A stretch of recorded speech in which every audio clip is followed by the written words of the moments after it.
out of the West Coast Conference. Joining us now on the Deseret First Credit Union hotline is the voice of the Cougars, Greg Wrubell. I'm sure ready to talk basketball, take a timeout from football, and discuss expectations. Greg, welcome back to the show. We're not in person, but we are with you in spirit, my friend.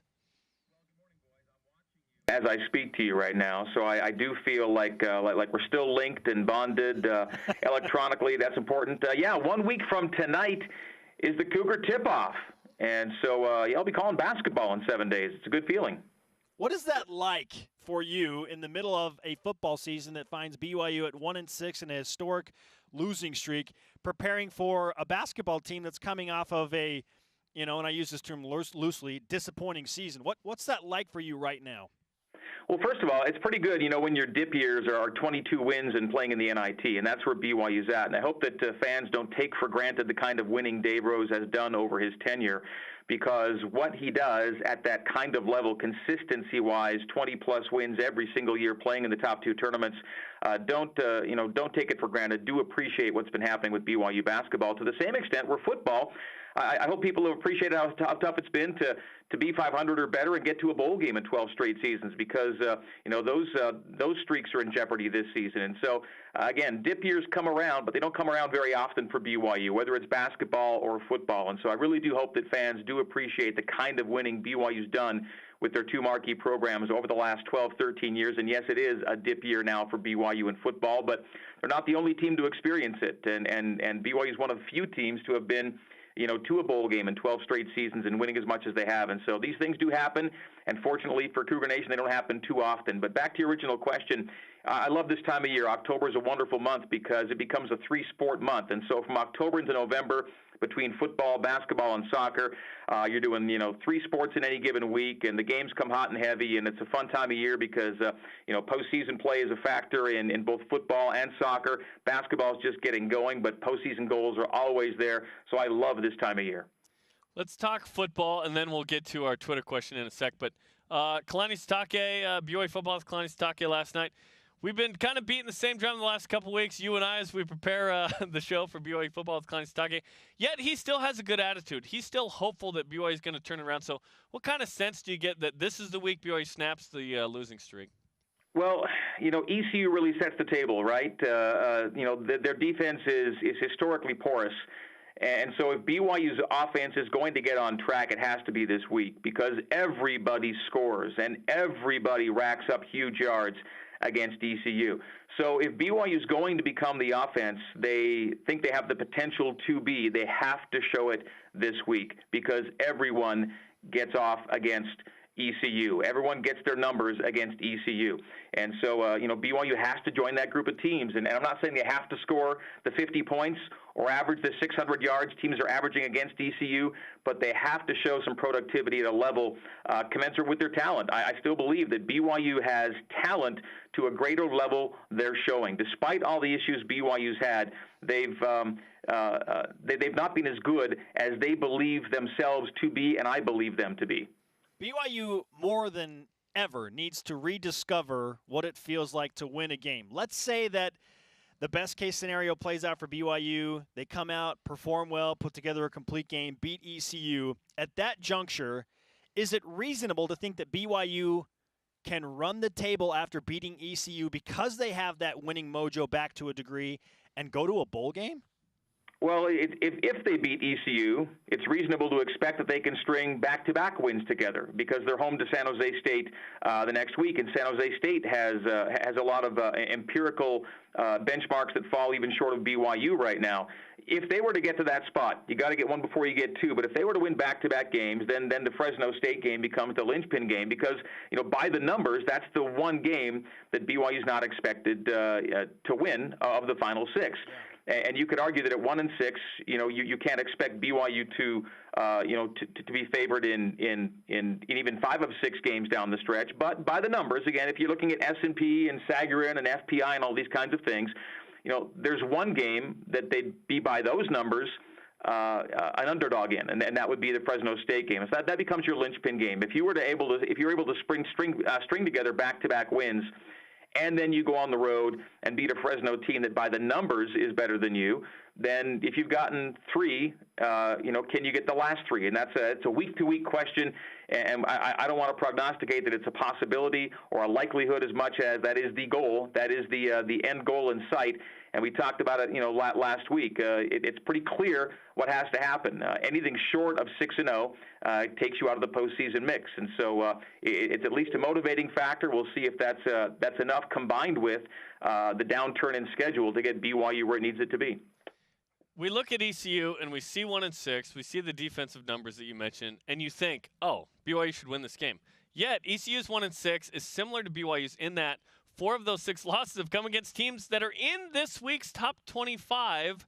Yet, on offense, ECU can actually score a little bit, 22 a game. Thomas Sirk can sling it. Devon Grayson's a good receiver. He has more touchdown catches than BYU has as a team. This isn't UMass at 0-6. This is a different kind of 1-6, like a similar, better version of, like BYU at this point, right? Yeah, 2 very similar teams in both record and strength of schedule. And then you look at the opponents that they've faced, the combined record of the 6 teams that have beaten ECU is better than the combined record of the 6 teams to have beaten BYU. So they can argue that they've had just as tough a slog as BYU has, but their offense is better. They're 150 yards a game and 11 points per game better than BYU against similar schedules. Even some would say a tougher schedule by the rankings. And so BYU is going to have to score. ECU doubles up BYU in points per game. ECU's pass game is much more advanced right now than BYU's. BYU is going to have to produce unless the defense goes lights out. And the defense has been the strength of this BYU team. The defense would have to be, kind of lights out, have a great game to give BYU any kind of leeway offensively. Otherwise, if you get into shootout mode, ECU is the team better equipped to win that kind of game right now. So BYU's defense has to be stout, has to be solid, and the offense, as we talked about, has to do what every team has done against ECU, and that is rack up yards and points. I mean, I'm not talking just – the averages just aren't, a few big games and then some smaller games. Everyone has done it against East Carolina. From James Madison to UConn to Temple, everyone has – I mean, the low in yards gained against ECU this year is 523 by Temple. The low in points scored is 34 points. James Madison did it, and they won, and the Temple did it, and they won. And so, again, this isn't like you would be the exception to the rule if you don't get yards and points against ECU. So it's really a pride game. BYU, as I've said before, is better than they've shown. To prove it, they've got to go out and put some yards and points on the board against ECU. The voice of the Cougars, Greg Wrubell, with us on BYU Sports Nation. Greg, what is a stat that matters? All right, the stat is 186.9. 186.9. That is the average pass efficiency allowed by ECU this season. Oh, man. Not the high, that's the average. BYU's offensive pass efficiency right now is 92.9, less than half of what ECU allows per game. The last game in which BYU was 186.9 or better in pass efficiency was Cal in 2014 with Christian Stewart. They were 194.4. Not since that game have they been up in this territory. That is the average against ECU. Again, we can't say it any more plainly. Everybody throws it. Everybody scores it against ECU. Can BYU do the same this Saturday? Well, I saw Tanner Mangum yesterday with glasses on. So I wonder if Clark Mangum or Tyler Magnum will show up for BYU Saturday. I really don't know. But let's get to the Twitter question, Greg. What are your preseason expectations for BYU hoops? It's the West Coast Conference Media Days. The coaches poll comes out tomorrow. Well, because it's Dave Rose, at least 20 wins and one of the top 2 postseason tournaments, because that's how Dave Rose rolls. And that's fair. It's absolutely that's the program expectation. Absolutely. Clearly as you can state it. Now, Dave Rose and his teammates, or his players, I should say, and his coaches have made it very clear the goal, the objective is to get back to the NCAA tournament because for the first time in his tenure, it's been back-to-back years since the Cougars have gone to the Big Dance. What's the likelihood of BYU getting to the Big Dance, and how many wins would that require?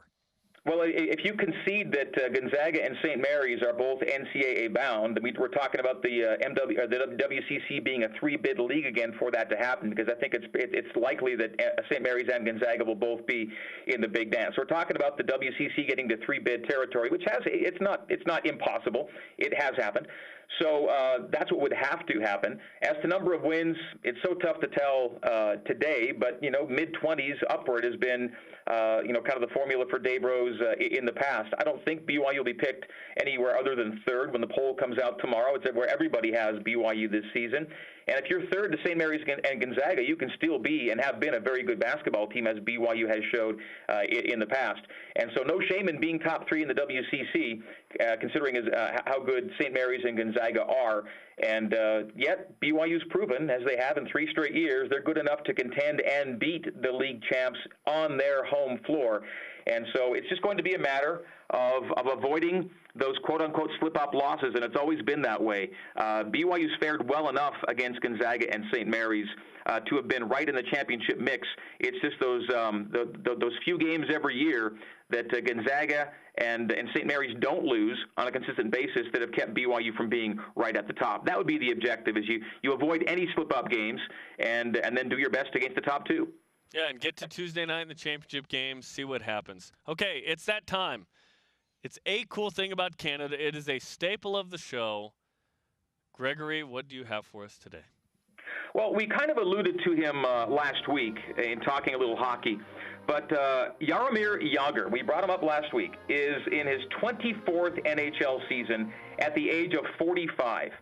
He's on his 9th NHL team, but his first ever Canadian team.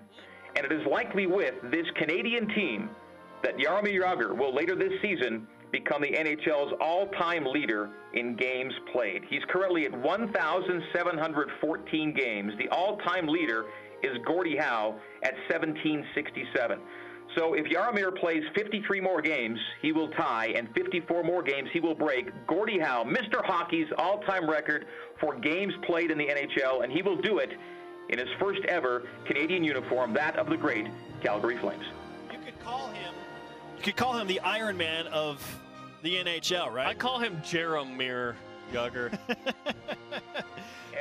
And you are allowed to do that for obvious reasons. And he is second all time to Gordie Howe in points scored. I beg your pardon, to Wayne Gretzky in points scored. So Wayne Gretzky will never be topped. He'll never be topped in the points scored record. But number 2 is Jaromir Jagr, who is on his number 1 Canadian team right now, the Flames. Great stuff, Greg. We appreciate the time calling in, and thanks for watching the show as well. Don't forget to join Greg tonight behind the mic.